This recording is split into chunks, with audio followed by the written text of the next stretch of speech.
It's the Old Doctor Who Show, episode number 66, Paradise Towers. Go forward in all your beliefs and prove to me that I am not mistaken in mine.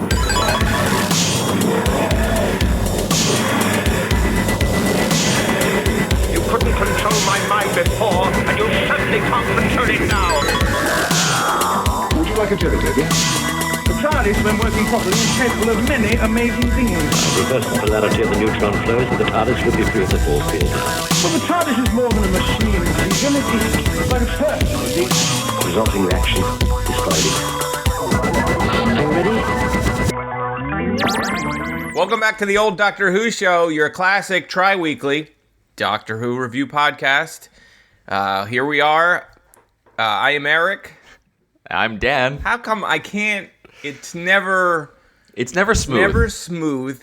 Nope. It never feels right. No. Maybe we should redo it, because people don't need to know who we are or what the show's Of course about. How else did they get there? You've practiced this about 66 times so far, so I'm not sure why it's... This is almost the Devil's podcast. We just have to do, another 600 of them.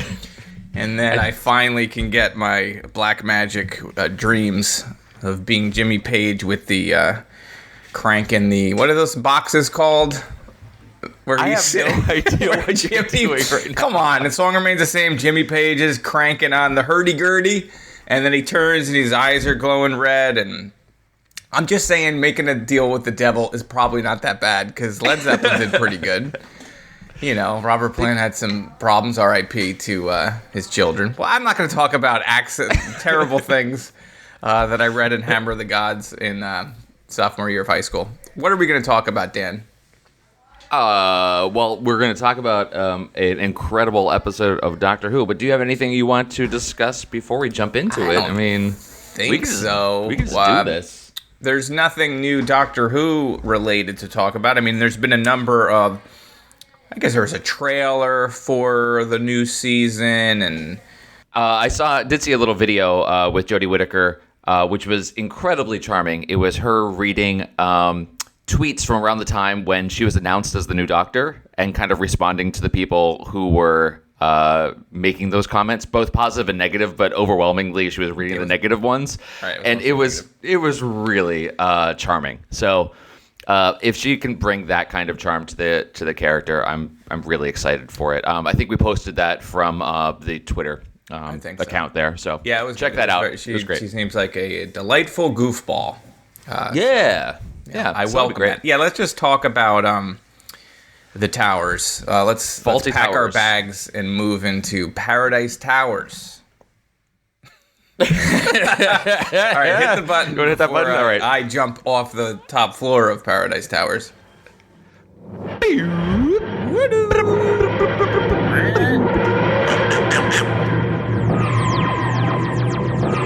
Well, you're allowed to stop 1.5 minutes for every 3,000 footsteps walked. And that means you can stand still for a while. Oh, that's very generous of you. Oh, there must be a job trying to keep these corridors clean and tidy like this. Oh, yes. Especially the wall scroll. Oh, that's what you call them, wall scrollers? Yes, dirty pests. Well, look at it. Buy my 2 tickets. What's that? What's what? Well, it looks like a cane. And something attacking us, some sort of claw. Oh, yeah, look, there's a drill, and down here there's a nozzle. It's sucking things up. Well, the wall scrollers make up a lot of silly pictures. So they're just silly pictures. What's that? I don't hear anything. Look, Sunbeam, if there was something wrong, there'd be instructions in here about how to deal with it, wouldn't there? This is Paradise Towers, Dan. This is the second serial of the 24th season. In 1987... Seems so weird that it's 1987. Like, we're so close to the 90s. Because I'm old, 90s still feel... That's still pretty relevant. Pretty recent, right? That's not that long ago, right? It's so long ago. This is written by Stephen Wyatt and directed by Nicholas Mallet of the Mallet family. The Doctor and Mel end up at a space-age high-rise where raving gangs of teenage girls and cannibalistic old people live in disharmony, while deadly robot cleaners clean the life right out of you. Plus, the cops don't care. And there's a man in the basement. Dan, that's pretty much the gist of I was going to say Faulty Towers, but Paradise Towers. What did you think of this tale? I have mixed feelings. Intriguing. Overall, though, okay, let's see if we could split this up and review individual episodes. Okay. I really loved the first episode. I really liked the second episode. The third was fine, but it wasn't awesome. And then the last one fell apart for me. But the first half, maybe 2/3 of this story, I actually really enjoyed. It had problems that we'll obviously talk about, but generally, I love the world building they were setting up. The idea was really solid, but there were just major problems that really held it back. And then I don't think they knew what they wanted to do at the end, so it just kind of died. So overall, that's kind of how I think about it. What about you? Yeah, I'm pretty much on the exact same page as you. Okay. I loved it, I should say. I thought it was amazing. I loved the whole thing, except for the end. Yes. And specifically the architect, the actor's portrayal of the architect, and once he became a zombie architect. Yes. It was painfully bad, I thought. Like, he was too ham-fisty, and it was just sort of, I don't know, it was just kind of corny. But as taking him out, like, if you took him out, everything else I thought was awesome. Like, the tribalism, and you've got the red Kangs and the yellow Kangs who were wiped out in the start of this, and you have the blue Kangs, and you've got, like, Jem and the Holograms versus Katy Perry and her crew, and that was awesome. And the cannibalistic old people, it was right in my wheelhouse. So good. It was just a ton of fun. I thought everybody was great. I thought the acting was great, except for the architect guy. Well, I just felt like he was not that great. He was better before he became the architect too. Yes. When he's playing the possessed architect Kroang or whatever, not good. Yeah, he made some painfully choices. Bad. He made some choices with his voice that I don't know. It just wasn't working. He was doing some sort of zombie thing that just didn't work and didn't need to be that way at all. If he had played that more like maniacal dictator or something, anything. There were so many other choices he could have made than that, and it just fell off the cliff. For me at that anything point. Other than I'm going to be Frankenstein's monster. Yeah, I guess that was his touchstone of what because he was like that kind of stuff. But the voice that he chose was very zombie voice and doing weird things with his mouth. So this is a being that's been trapped in the basement of an apartment building for however long. That's a question I want to come back to because I'm not sure what the timeline is for some of this stuff. But he's been trapped there, so he's taking over a body and doesn't know how to work the body. I don't know. I can see why he would make choices like that, but he didn't actually do it well. Right. How long can you be neon glowing eyes? And then all of a sudden you can't just take over a body. You're gonna stumble. There's gonna be a period of adjustment there. We all know this. It's a fact. But he wasn't the worst offender because that at least was limited to the last fourth of the story. Pex was terrible. Oh, see, I disagree. I thought Pex was awesome. No. Okay, here's my problem with Pex. I know what they were going for. I get that. But the actor, and I'll also blame the director, couldn't make a decision. Either go full camp with it or play it as straight as possible. You can't go in between. And I felt like he either wasn't able to do it, to fully commit, or didn't know where to commit, or kept flip-flopping. If he really committed to a choice, that would have been a really interesting character, or at least funny and did what it was supposed to do in the story. It didn't. He isn't a hero type. So the whole thing with Pex is he's supposed to be... Well, he's a fraud. He's a cowardly cutlet, obviously. Right. Who cowardly pretends to be this, superhero guy. Macho thing, sure. He's an insane person. But he doesn't...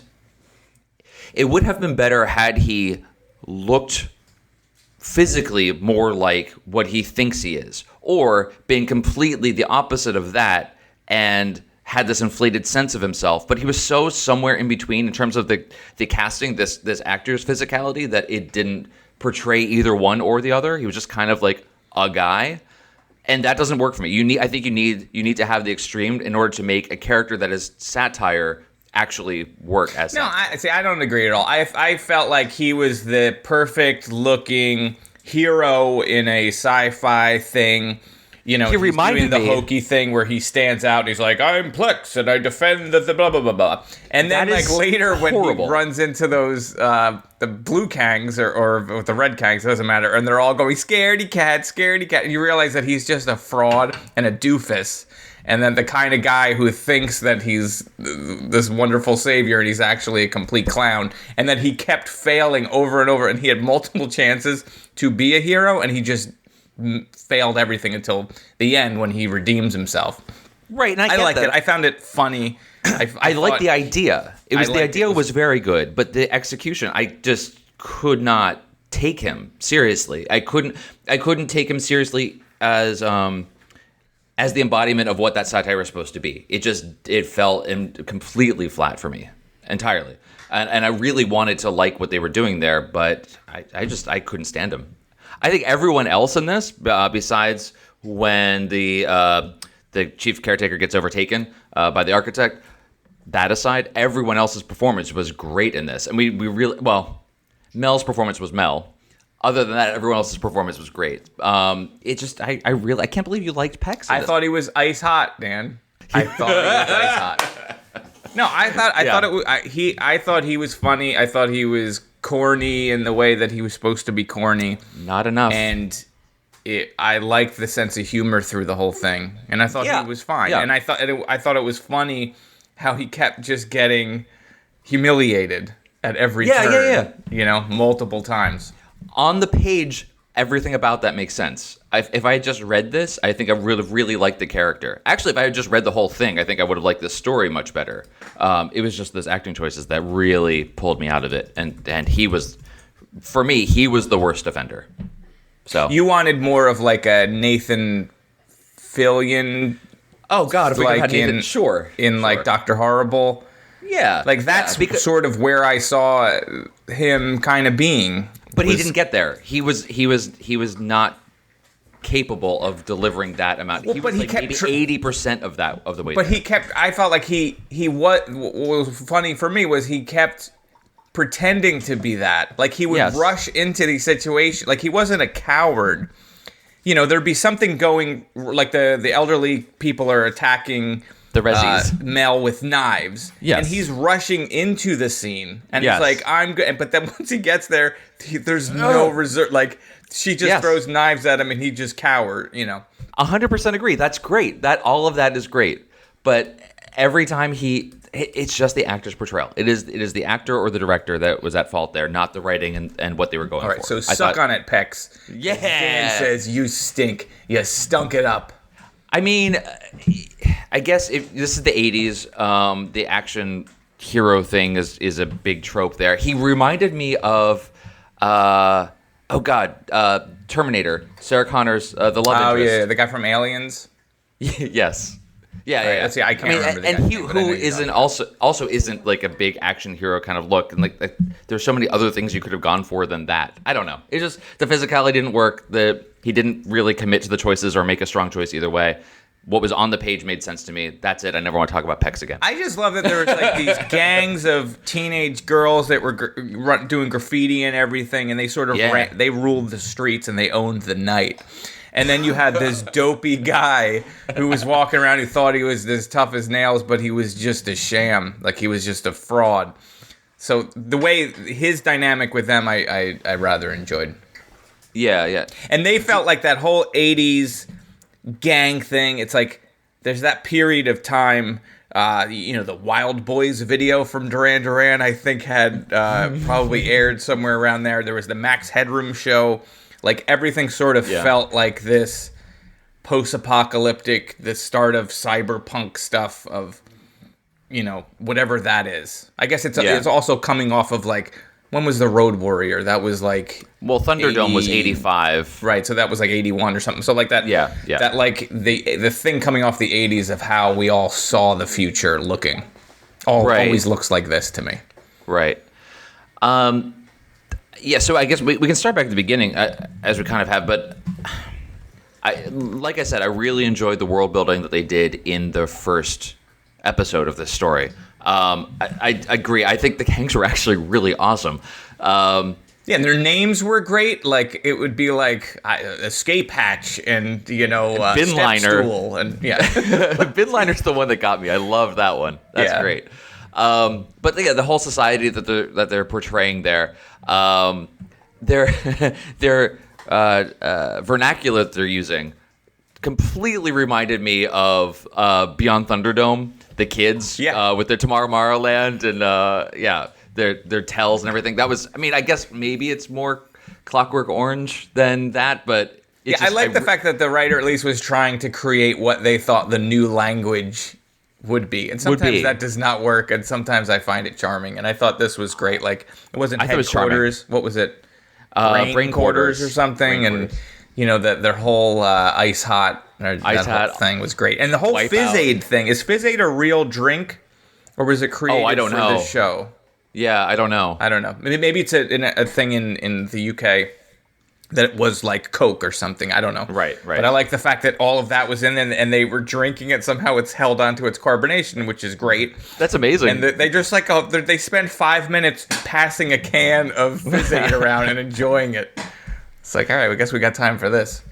Yeah. Well, yes, there were moments in the fourth episode of the story where things just there's a full 20-second shot of the architect ambling down a hallway with a cleaner following him. Right, we're just gassing people to death. That's when they were gassing people to death.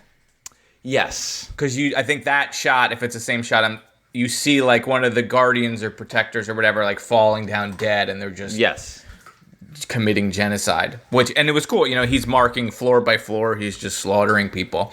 But that actually looked really cool as he's redlining each of the floors as it comes up. It's like it was actually a very creepy shot. It looked really. I'll tell you what's creepy, Dan. Tell me. Why does he refer to himself as Daddy? Oh my God. So you have to all right, let's talk about a little bit about the backstory, right? Yes. So there's this genius architect,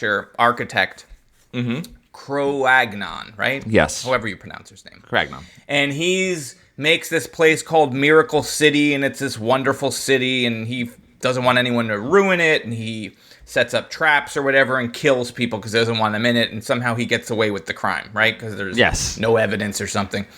So then when he makes his next creation, this city, this tower, which is sort of, it's not unclear, but I guess they built a tower for all the people to live in while all the men, or middle-aged people, men and women, but also young boys, because the only population is young girls, so I guess they don't mention boys are also fighting, whatever. And old people and young people, they moved them to this tower, but is the war happening on that same planet? Is the war somewhere else? Like, why did they all go into one building as opposed to building them a city? Or is there nothing else on this planet but the building? Right. It's entirely unclear because so we get this kind of backstory from the Rezzies when Mel meets Tabby and Tilda, but they don't even seem to know. Honestly, it feels to me that they were speculating that it was a war. That's the reason that the middle-aged people, everyone except for the ones that are there, went away. It's not even clear that happened. The timeline gets a little fuzzy because the doctor says, I think he says their parents. We were getting to the architect. He builds this Paradise Tower and again tries to kill people, and they somehow remove his mind and put him in the basement. Right. But the doctor mentions that their parents did it. Now, if that's just saying parents being ancestors, and it could have been 10 generations ago, or if it's their immediate parents. That was the part that confused me all along. I was like, oh, this is a civilization that's evolved over time and deteriorated to this point that they've created new words that are similar to English but have been altered over time. That can't happen in how old were these kids? Like No, and you can't think about it either 15 years? Like that doesn't make any no, that's crazy. So if he had said your ancestors, whatever, that would have made a lot more sense. But again, I don't know how the where all the Kangs would have come from if there's just a whole bunch of women there. Yeah. It has to almost be just one generation because Has to be. How are they making? And the old people are still. It's just weird. That doesn't make any sense. Is. No. But don't pull that thread. So for some reason they don't just kill the architect or send him to war or whatever. They put him in the basement for fun. I don't know why they put him in the basement. And then this guy finds him and then decides that he's going to treat him like his baby, and he calls himself Daddy. Yeah. That was weird. Like when he's like, Daddy brought you, like there's a weird Daddy brought you thing. treats.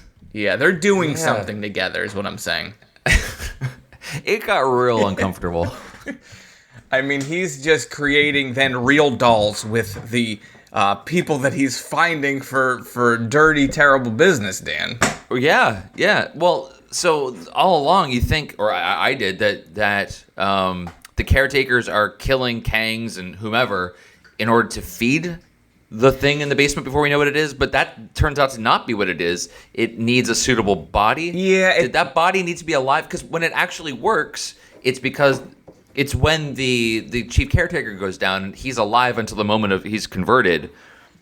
So did he need live body? I don't understand how that works. Here's the way I read that. Yeah. Or understood that. So he adopts this thing as his baby, and he starts feeding it things, thinking it needs to eat. So he's just giving it bodies. And then it starts accelerating its eating, and it's eating things without his knowledge. And he's like, what are you doing, son? Daddy's mad. Daddy's mad, or whatever. Daddy's dirty. Whatever they're doing in the basement. Yes. And then he reveals, hey, no, I need a new body, and all these bodies are garbage.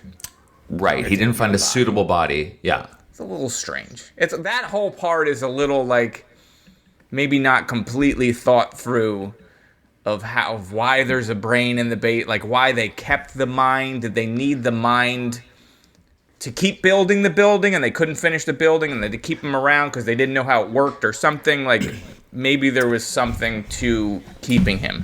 That would have made sense if they had needed his brain in order to maintain the building or something. Right. But that's not the case because the elevators don't seem to work. Or He's just in the basement. Represented by, electric eye light, which was kind of cool. But it was like, neon glowing. I don't know what he's doing down there. Yeah. What do you think of the music? It was kind of all over the place. Yeah, I felt like it was good sometimes and terrible or repetitive and just kind of uninspired for a lot of the other times. It was like a mixed bag.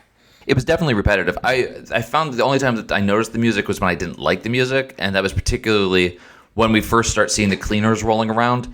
The music was very upbeat instead. It was like jarringly upbeat. I don't know why that was, because it could have been, those things could have been very creepy, but it didn't turn out that way. It wasn't even like like weird off-kilter carnival music kind of upbeat. It was just like straight up kind of synth pop, which was a very strange choice for those.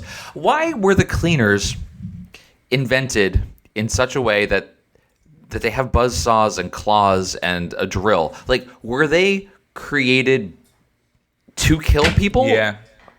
So they weren't cleaners in order, like they were cleaning the hallways and keeping everything tidy, and then they turned them into these things. No, I mean, this guy's crazy, and he no one understands his genius, so he built into the cleaners a way of killing people should he ever need to. Or maybe his plan was always to kill people. Like he creates a work so wonderful and powerful that no one should be able to use it because they can't appreciate it. But his plan's terrible because the whole place is full of graffiti. Like, it's just a dirty, terrible place. And for some reason, the pool, no one's going to the pool. I understand that there's a robot in the pool, but outside the pool, there weren't any robot cleaners. Well, no one could get to that floor. Didn't they just put the coat in and they went up? Everybody got That there is at the end. Eventually, they got there. Right. Well, the doctor and the Kang came through the back door. Right. And Mel was able to figure it out. So this whole thing is kicked off because Mel wants to go swimming. Yeah, that's the That's why. centerpiece of the... I mean, she saw a brochure about Paradise Towers. It had a pool. Apparently, they had to jettison the pool from the TARDIS because it had a leak in it. Okay. So, So that the marketing worked. The key takeaway is mailers work. So she decides they want to go swimming. So they're going to go to Paradise Towers of all places. So, I mean, that whole build-up that this is supposed to be some amazing pool. What did you think when you saw that? I thought it was beautiful. I thought it looked like the finest Hilton or Holiday Inn DoubleTree, Express. Holiday Yeah. Inn DoubleTree pool that I've ever seen. But just to back up a little bit, No. I don't remember in the opening. So the Doctor was already familiar with Paradise Towers. He knows all about Miracle City, right? Like he Which comes up watches later. that promo video. That's also a weird thing. When the Doctor's a prisoner, and then he hears that the old people have gotten eaten by the garbage disposal, and he's like, "All right, I'm gonna go leave. You keep the Doctor here and play him our promo DVD." Yes. Why is that a thing that he wants him to watch? Like, it just is a weird way of getting the exposition in. But he's like, "Yeah, well, I kinda play him thought the they- DVD." That was probably in the rule book. That's a thing that you have to do or something. I love That's the rule how book. We didn't even talk about book's the pretty rule great. book. Yeah, well, let's come back to that. So does the And Doctor also know? DVDs though. They did have DVDs. They have which was like CDs at least. in 1987. There's Seven. definitely laser discs. But those were not laser discs. No, they're small. Like they looked like like CD. a DVD or something. Yeah. Which, as far as I know, that's not invented I at don't know. that point, right? Did Doctor Who invent the CD? No. Someone I'm sure is going to say no. In 81 they invented it. But I thought that was kind of like seeing the thing that looks like an iPad in 2001. But Right. anyway, go on with what you were saying. I don't know what I was saying. So, okay. So they arrive on the planet because Mel wants to go swimming. That was my point, basically. How ridiculous is that? Let's talk about Mel and Sylvester McCoy.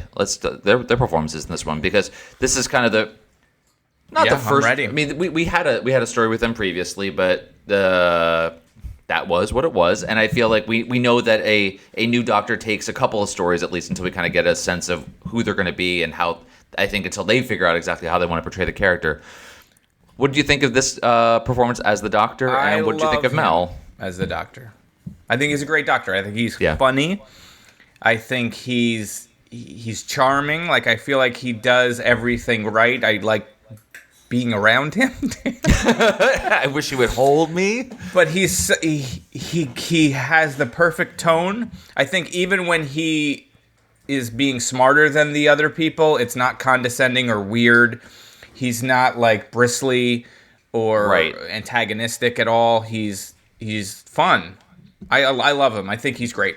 Like, if this is how he is for the rest of the go, I'll be very happy. I liked him much more in this story than I did in the previous one.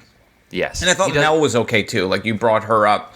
She gets a little grating a little at times, yeah. But as a character, at least she's got she's driving her own story. Like, she's on her own. She's, once again, we separate the two companions. She's not being led by Pex. She's leading Pex. When she's thrown into the pool and she's getting attacked, she's screaming, but Yeah. it's her that gets herself out of it. He's completely useless. So I feel like at least she has a reason to be there and makes things happen on her own. And without her, I guess, would the story really, if you removed her completely from the story, would it still work? Maybe. It would have been difficult because she does bring us a lot of the information. The Rezzies want to take care of her. I by loved eating that her so much. Well, let's come back to them. But yes, Mel. I think this is maybe the best performance of this character that we've seen since the first one, and that was my preferred version of Mel, where she really was a character with her own sense of agency. Right, that's and Terror able of the to- Vervoids you're talking about. Yeah. That was the best version of Mel that we've seen. Subsequent to that, we've only seen her a bit, but it hasn't been as strong, and she's been much more falling back into the damsel in distress mode. This one, however, I totally agree. She's driving the story. She has her own agency. She's protecting Pex, who I said I'd never mention again.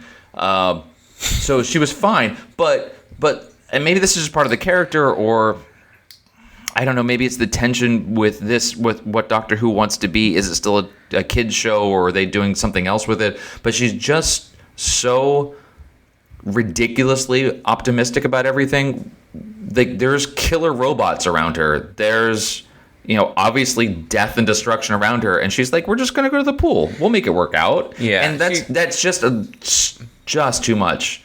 And then when she finally sees the pool, I mean, that thing is ridiculous. That's just The pool is absolutely ridiculous? Yes, it's just absolutely Who's maintaining stupid. those chlorine levels? Is it a saltwater pool? I'm assuming. I don't know. But I mean, the thing, it's just this tiny little pool.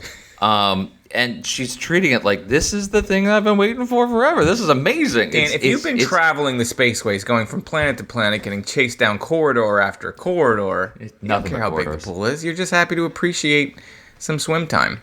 Maybe I'm jaded. Right? Maybe Mel You're a has it little right. jaded.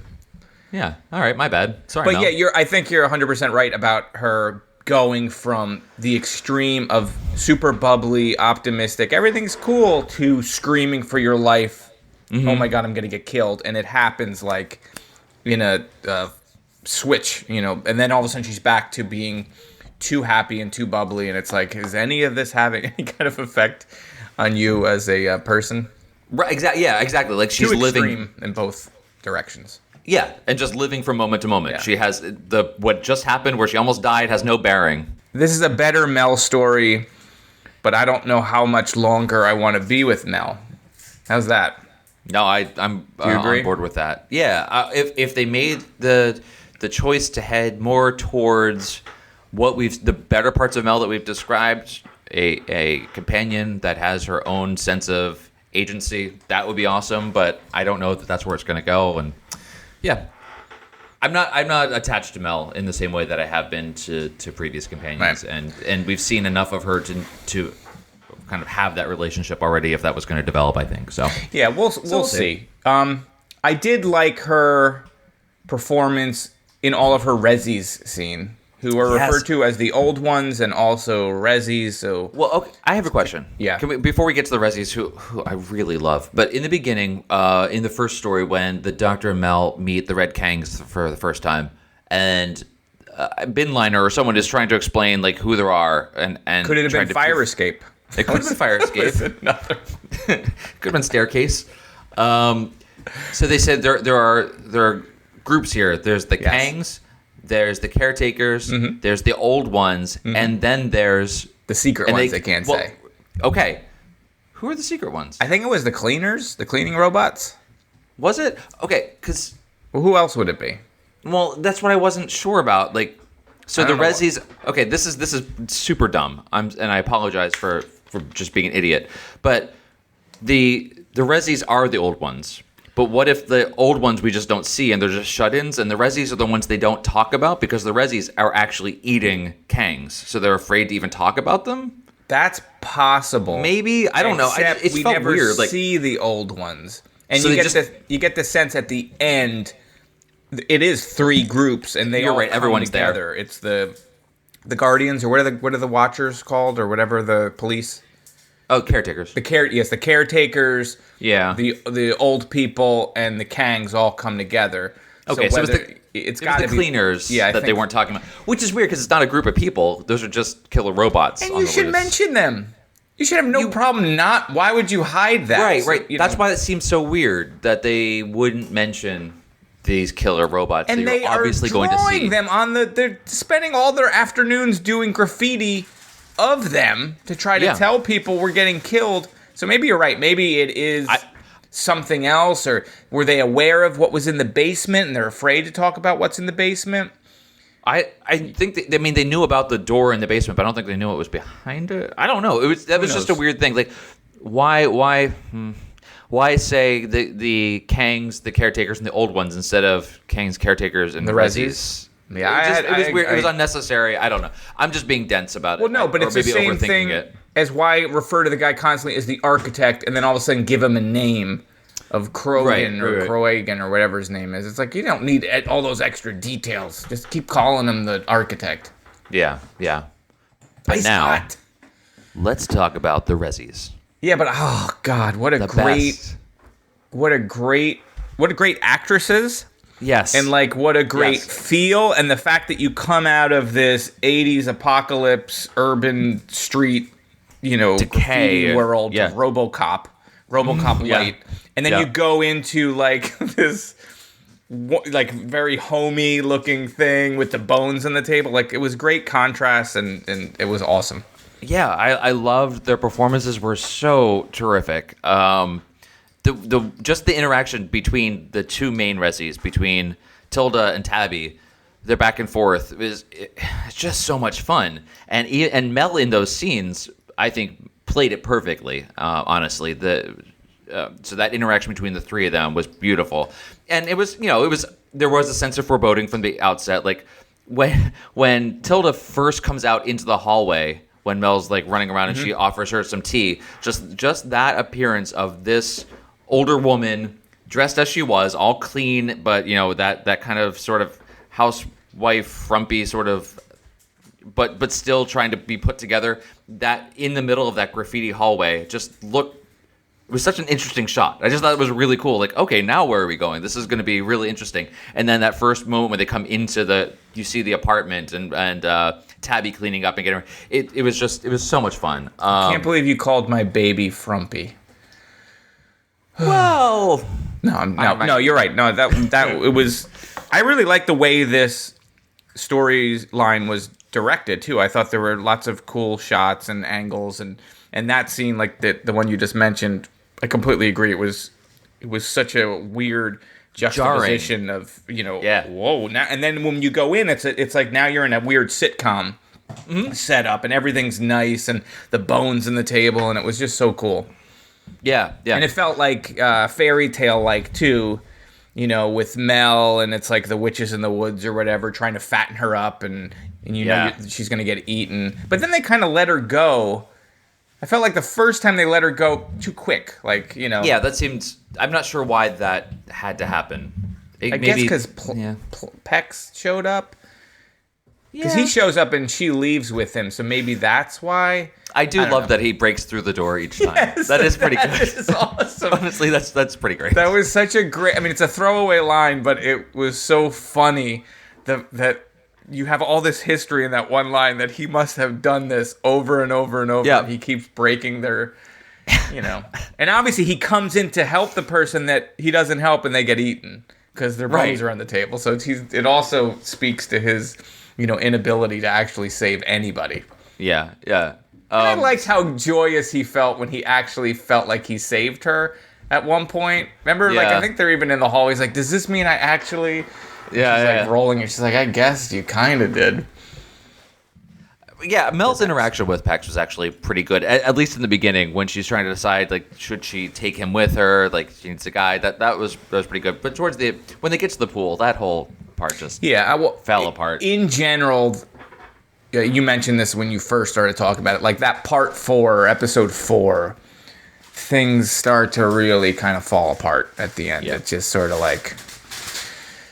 All right. I mean, because it's like when you think about even their whole plan, the doctor's he's going to lure the architect back to secret floors. I can't even remember what they're going to do. There's like a floor also where the architect can't see the video screens because he himself made it that way for some reason. Yeah, he's not able to see the pool area, but then he is trying to lure the architect by playing to his vanity. But why can't he see the pool area?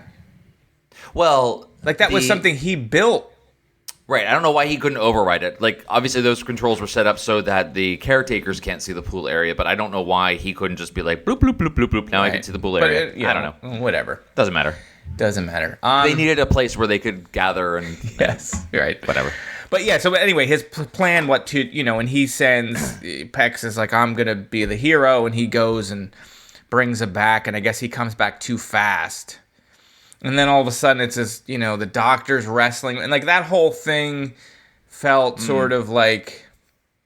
You mean the fight scene in the hallway? The whole climax of how this thing ends felt very undercooked. Yeah. And then all of a sudden Peck sacrifices himself, which is great. It's one of the worst things about it's one of the things that happens too frequently in Doctor Who stories, where we have a lot of build-up and setting up the story and world building, and this is what's going to happen. And it both feels like there's too much time because things just get really flabby in the latter part, and then also at the same time rushed at the very end. Yeah. So it's this weird combination of like, okay, we could pick up the pace, and then okay, I guess that's how we're ending it. So that's happened a lot, and that was definitely the case for me in this one. I like that. I don't know what to. That all of the groups did work together. And you saw them working together, like when they defeat one of the cleaning robots or whatever. I like that, And how did they beat the robots? The Rezzies took the tablecloths they were knitting. Well, that's why each person added something that only they could bring. So they had a tablecloth.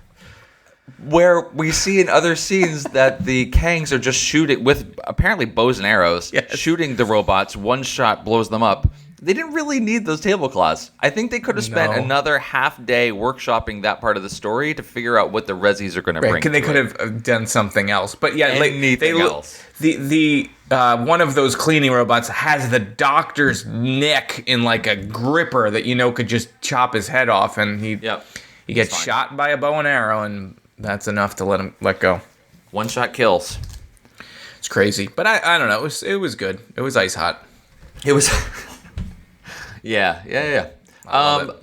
There was a lot of soft drinks. A lot of soft drinks. So, no, forget it. I'm going to skip that. I was going to say again, like, how does this timeline work that those soft drinks have been sitting in the machine forever? And why don't they just break it open instead of having to put coins in it every time? Just break the damn thing open and pull out all the soft drinks. Let's talk about that, though, because it's so strange that there's a whole scene where the doctor breaks a phone.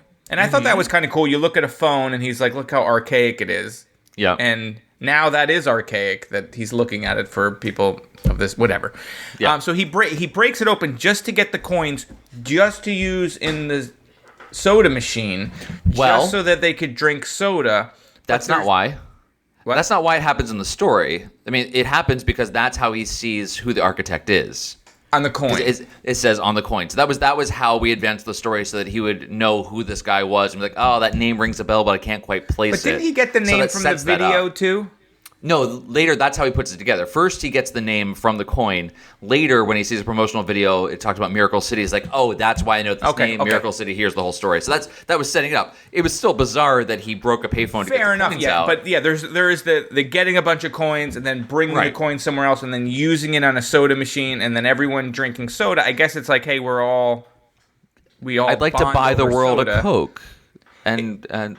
It was almost like the blue and red Kang should have been there, and then they should have shared a Coke or a Fizz Aid, and then that brought them together, the sugar water. But it was just him bonding with the red Kangs. There was a small touch in that when he breaks open the coins that I enjoyed. I'm pretty sure I saw this, that it seemed this is what he was doing. He was filling his hat up with the coins. They were spilling out of the payphone, and filling his hat up with the coins, and he just took the hat and put it on his head. Which I thought was a nice little... I don't know. I love the physicality that he has. There's just like these sort of weird quirks that he has. Yeah. There's just the hat on his head with the coins. And I think he seems to be the best parts of a few different Doctors in his performance. Like very much second Doctor. He feels like an evolution of Troughton's Doctor with just the cleverness of a baker. I'm really excited to see where he goes with this. If he keeps going down this track with this incarnation of the Doctor, Do you think I'm that very he's happy gonna, with it. Do you think he's going to continue to wear the scarves? Because he gets a red and blue scarf, and he's a member of both the Crips and the Bloods at the end. Do you think that's going to become part of the costume, or is it I hope gone not. after this? I think it's gone after. I hope Yeah. it's gone after this. We don't really carry that through. Well, he could tie it to his microphones in his Aerosmith cover band that he performs in. What else do we have to talk about? There was a lot of it felt like there were just a lot of references to other movies of the time. To me, this felt so much like Brazil, which is one of my favorite movies of all time. The bureaucracy in that, just, I mean, to the point where everyone's given, all the caretakers are given a name that's just an absurd string of letters and numbers, which is kind of funny, and all the rule book and even counting the number of steps before you do something, and the doctor literally gets out of being captive by making up rules in the book, which is absurd and ridiculous, but it worked. I thought it was super funny, and I totally bought it. I didn't think, it was a cop-out. They carried off a pretty silly premise with good performance in this case. Where in a lot of other cases it was like, oh, it was a really good idea with performances that didn't quite follow through. But between Brazil, I think I mentioned Beyond Thunderdome or Clockwork Orange with the way that their manner of speaking, and also it reminded me of Time Bandits a lot, which came out in '81. Even like the promotional video that he watches just reminds me of in Time Bandits when the kids' parents are just watching game shows on TV, just all of that kind of. So it's very much a lot of Terry Gilliam coming through, which is one of my favorite writer directors ever, honestly. So it's just a lot of these things that seem to be in the zeitgeist, especially in British popular culture. I know Thunderdome is not British, but that just everything kind of coming together. I can see where all these things were coming from, and I appreciated those things. It fell down at the end. It was so many good ideas that just didn't quite know where to go at the very end. Yeah, I mean, it wasn't a huge, I still love it. I still would recommend this episode to anybody. I would watch this episode again. You might be one of the only people that does that. Yeah. I would watch the beginning again. The first story was pretty great. First episode. Yeah. It was good, though. We all like it. All right. We both liked it. Do we have anything else to add, or should we shut this machine down? Do we have anyone that wrote in to tell us what they think, or do we not? I don't remember. We did get some. While you're retrieving information, I will do a little vamping. I know absolutely nothing about what other people think of this. So I don't know if this is a universally hated story or a loved story. I just know I liked it. But I'm curious to know where it falls on people's lists. Is this considered a low point in the show? Because I would disagree. It is not a well-regarded story. Interesting. But very much for this in the same way that we feel about it. I think from what I've seen, a lot of it is the idea that there were some really good ideas in here. People liked McCoy's performance in this story. Liked a lot of what was set up in the story, but it's the execution that held it back. So I think we're pretty much in line with what most people feel. I don't know that there'd be a lot of people that would go as far as you do and would actually recommend this story to people.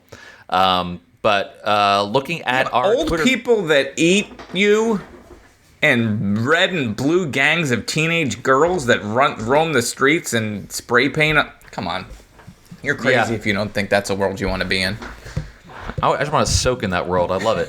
Soak in the tub. It's on the top floor. It's beautiful. There's no garbage. There's no dust. Barely any killer robots up there. Yeah, only one killer robot in the water. As far as I know, just the one. We did get some feedback on the Twitter machine. Listener Paul Paranoid says, in brief here, about Paradise Towers, I thought it was a good idea. And says, Paul also said previously that he's going to skip a few of these stories because he just didn't like it that much. But he said he eventually watched the McCoy era because he liked Doctor Who on audio, or like this Doctor on audio. But felt that this part of the run got a little bit embarrassing. I like this part, but I see where you're coming from. Our friend Christmas Paddock says, because I know the Paradise Towers watch is coming soon, here are thoughts. It's still very Sixth Doctor. I'm not sure. Okay. Mean? I mean, What do you take that to mean? I don't see. I mean, I guess it's still Jonathan Taylor Thomas, before he's going to do Home Improvement. So, but it felt much different to me than the Colin Baker stuff. It didn't feel overly violent or angry. And McCoy just brings such a different energy to it than, Yeah, it felt way more lighthearted to me. Yeah. I mean, I guess we did get a lot of that with Pip and Jane's stories where they were sort of goofy and comedy focused. But the sense of humor in this, to me, felt a little smarter. Yeah. He goes on to say, Mel is screamy. Yeah. More or less, but I mean, more, sometimes and other times, like we mentioned. There are more cannibals. Still. You can't have... I love cannibals, and I love elderly people that are cannibals. I mean, it's just the perfect combination. It's a Venn diagram of me. Your cannibals and your evil elderly, and I'm right there in the middle looking back at you. He says it's parody, which I like, but I don't like this. Like Dan Savage said, it gets better.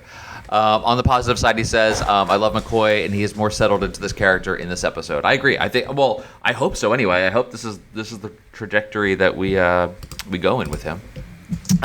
Reading from another, Rogue Time Lord 1 says, the concept is great, the story is good, but the execution falls short. Totally agree. I would disagree with that, just because I feel like the execution of I feel like the one actor's choice of the way to perform it was good, but I thought the direction was actually very good. Two actors. Yeah, well, Tex was horrible. Okay, but no, I agree. Maybe it is, and this director, this is the second Doctor Who story that this director has done. What else did he do? I looked it up, and I should have kept that at the tip of my tongue. I forget now. Hang on. We'll keep with it. So the director is Nicholas Mallet, who also did Mysterious Planet. Oh, okay. Not a great one, but not one of the better terrific, ones of that trial, though, wasn't it? Oh, God, so much better than the trials. That's fine, but that's kind of a low bar.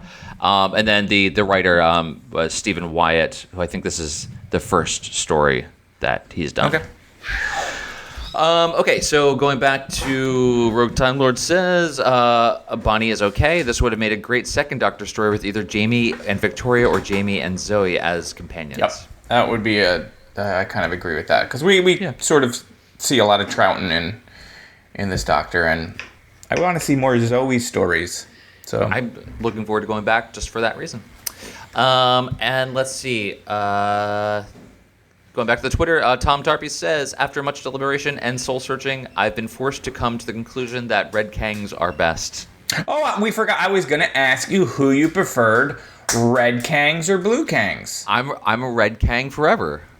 I think you know this about me. I'm Red Kang. Yeah, you know what? We spend more time with Red Kangs, so I feel like I know Fire Escape, whereas I don't know the Blue Kangs. Sure, the Blue Kangs are better.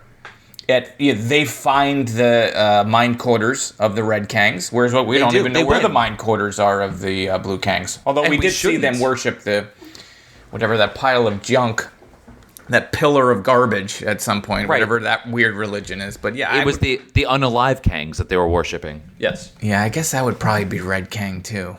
Yeah. I mean, I don't know. Blue Kangs are probably cool. To be fair, I don't know what the ethos of the Yellow Kangs were. We need more time. I mean, they weren't great warriors, but I'm kind of a pacifist, so maybe I would have been a Yellow Kang. I don't know. It's hard to say. Yeah, we did see that one Yellow Kang. That's all we got. Yeah. She was able to escape a whole group of Red Kangs, so she was plucky, but couldn't escape the cleaners. That's too bad. Yep. So that's the feedback we got on the Twitters and on this story. So thank you guys very much for that. Any emails, Dan? We did also get an email, so thank you for writing to us. Todd Stutz says, hello, Eric and Dan. Thank you for reading my email on your latest episode. Look forward to your review of Sylvester McCoy as it continues in the role. As I said in my last email, he kicks into gear in his second season. Well, we don't have that far to go until we get into a higher gear. Concerning the TV movie that came out in the 1990s, I really didn't like it because it was Americanized for the U.S. audience. Take care and look forward to future episodes. I'm looking forward to the movie. Not just for Eric Roberts, but mostly for Eric Roberts. I was going to say Eric Roberts. It's always Eric Roberts. The whole reason why I even did this. To be honest with you. There's no other reason to even want to. Yes. Speaking of Eric Roberts, or I should say, speaking of things that bring me joy, Dan, we got a review, another 5-star iTunes review. Now, this is from the U.S. store. If you leave a review in the U.S. store, we know immediately. If you leave a review on another store from another country, we only find out once a month. So if you've read or left a review and we haven't read it, we're not reading it now, we will get to it once we get our little digest email. Promise. Because Dan, as you know, half our audience is in the or a third of our audience is U.S. Yeah. Third the rest is UK, I believe, and then a third Australia. So it's an interesting mix. It is. What did that review have to say there, It's Eric? not that It's not. I was humoring you. All right, so let's get to the good stuff, as they say. Let's cut the bag of blow open and take a taste for Daddy. This is the subject of this by 100 Watt Walrus, great name. Discovered, binged, subscribed, loved it. Well, thank you, 100 Watt Walrus, for that great 5-star subject line. These guys enjoy Doctor Who the same way I do. Half naked and full. No, that's not what he wrote. These guys enjoy Doctor Who the same way I do, full of unwavering, unconditional love and a lot of eye-rolling sarcasm and nitpicking. Sometimes their quote-unquote Marin Open goes a little long, and we understand. We also feel that it goes a little long, and we're trying to shorten it up a little bit. But sometimes we just got to say what we got to say, and you guys all. And if it's going to end up being a 14-hour Twin Peaks analysis or a what was the thing we talked about last time? Was I actually watched it, and I'm not going to get into it now, but the Stephen King show, which I like a lot. Castle Rock. So Yeah. thank you for recommending that, because Good. We'll talk about that. And sometimes I get a little frustrated at the stuff they get wrong. But then a podcast by super fans who know the whole 55-year canon, such as it is, by heart would be a lot less fun. Agreed. That's I'm adding the agreed part. Keep up the good work. Well, thank you, 100 Watt Walrus. We will try to keep the openings a little shorter. And we appreciate you sticking with us and for the nice words.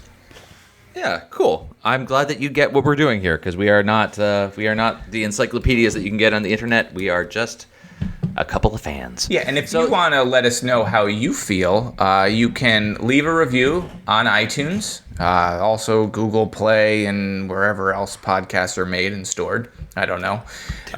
You can email us at theolddoctorwhoshow@gmail.com. You can also tweet at us at TOW Show on Twitter. That's the same on Instagram as well. Yeah, and Facebook is TODWS. There you go. So any of or all of those places, if you want to get in touch with us. You can also go to theolddoctorwhoshow.com to check out all of our past episodes.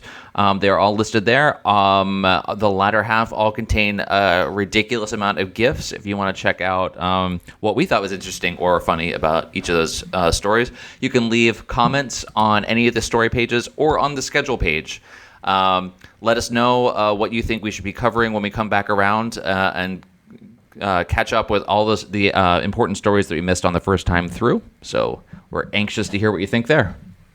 And if you want to send us something real, physical, we have a P.O. Box. It's P.O. Box 2131, Red Bank, New Jersey, 07701. All right, can we just stop looking at each other?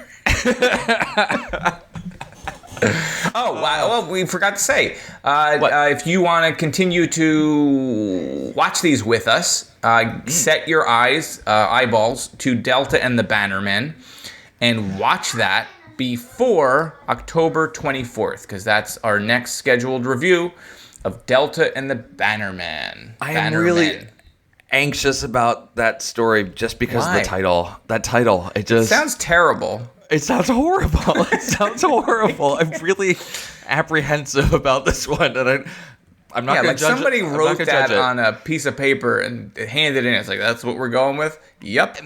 Many people said, okay. Many people. Who knows? Maybe it's a period piece, and we're going to be back in medieval England, and there's going to be some guy calling himself Delta, and his Bannerman. I don't know. It's an allegory for Echo and the Bunnymen? No. Well, that would be interesting. All right, so let's just get out of here. Bye. All right. That's good. That's good.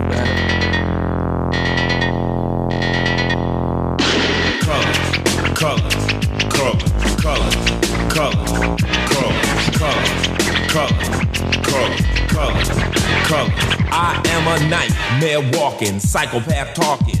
King of my jungle, just a gangster stalking, living life like a firecracker, quick as my fuse. Been dead as a death, back the colors I choose. Red or blue, cause of blood, it just don't matter. Sucker died for your life when my shotgun scatters. Colors. The gangs of LA will never die.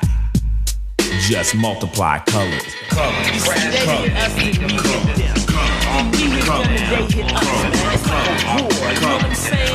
People don't even understand. They don't even know what they dealing with. You wanna get rid of gangs? It's gonna take a lot of work. But people don't understand the size of this. This ain't no joke, man. This is real. You don't know me, fool. You disown me? Cool. I don't need your assistance, social persistence. Any problem I got, I just put my